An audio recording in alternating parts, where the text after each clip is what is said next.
কখনো আওয়ামী লীগের বিরুদ্ধে তীব্র প্রতিবাদের ভাষা, কখনো ভারতের আগ্রাসনের বিরুদ্ধে বজ্র কণ্ঠ হুঁশিয়ারি। এই দুই অবস্থানে সমানভাবে আলোচিত নাম শরীফ ওসমান হাদী। সমর্থকদের চোখে তিনি সাহসী প্রতিবাদের প্রতীক, আর সমালোচকদের কাছে বিতর্কিত এক চরিত্র।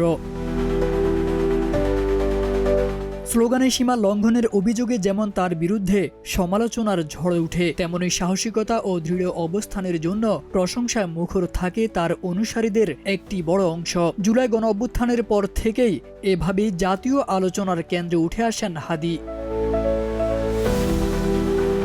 রাজপথে সক্রিয় হওয়ার অনেক আগেই হাদীর পরিচয় ছিল একজন প্রতিবাদী কবি হিসেবে। সীমান্ত শরীফের ছদ্মনামে তিনি প্রকাশ করেছেন একাধিক প্রতিবাদী কবিতার বই। বলা যায় তার প্রতিবাদ ও প্রতিরোধের যাত্রা শুরু হয়েছিল কবিতার হাত ধরেই। তবে জুলাই গণঅভ্যুত্থানের পর সেই সাহিত্যিক প্রতিবাদ রূপ নেয় সরাসরি রাজপথের আন্দোলনে।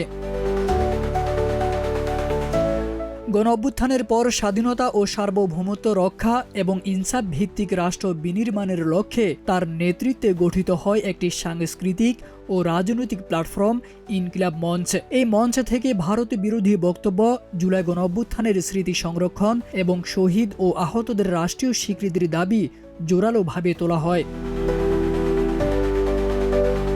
ভারতে বাংলাদেশের সহকারী হাই কমিশনে হামলার প্রতিবাদে ঢাকায় ভারতীয় হাই কমিশনে স্মারকলিপি প্রদান করেন শরীফ ওসমান হাদী। পাশাপাশি রাষ্ট্রপতি মোহাম্মদ শাহাবুদ্দিনের পদত্যাগ, আওয়ামী লীগের রাজনৈতিক কার্যক্রম নিষিদ্ধ এবং অধ্যাপক ডক্টর মোহাম্মদ ইউনূসের নেতৃত্বে একটি জাতীয় সরকার গঠনের দাবিতেও তাকে সক্রিয় ভূমিকায় দেখা যায়। আসন্ন ত্রয়োদশ জাতীয় সংসদ নির্বাচনে ঢাকা ৮ আসন থেকে স্বতন্ত্র প্রার্থী হন ওসমান হাদী। তার নির্বাচনী প্রচারণা ছিল প্রচলিত ধারার বাহিরে। ভোরবেলা মসজিদে গিয়ে ভোট চাওয়া, বাতাসা ও মুড়ি বিতরণ, এলাকা জুড়ে বোর্ড স্থাপন করে ভোটারদের মতামত সংগ্রহ, এমনকি নির্বাচনী অনুদান গ্রহণ ও ব্যয়ের হিসাবও প্রকাশ্যে তুলে ধরেন তিনি। এতে সাধারণ মানুষের আগ্রহ ও কৌতূহল দ্রুত বাড়তে থাকে।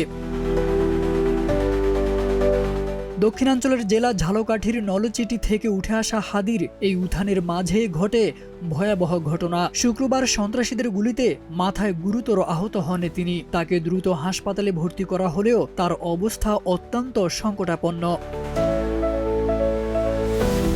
কবিতা থেকে রাজপথ, সংস্কৃতি থেকে সরাসরি রাজনীতি। তবে তার জীবন ও সংগ্রাম যে সমসাময়িক বাংলাদেশের রাজনৈতিক বাস্তবতার এক প্রতিচ্ছবি, তা অস্বীকার করার উপায় নেই।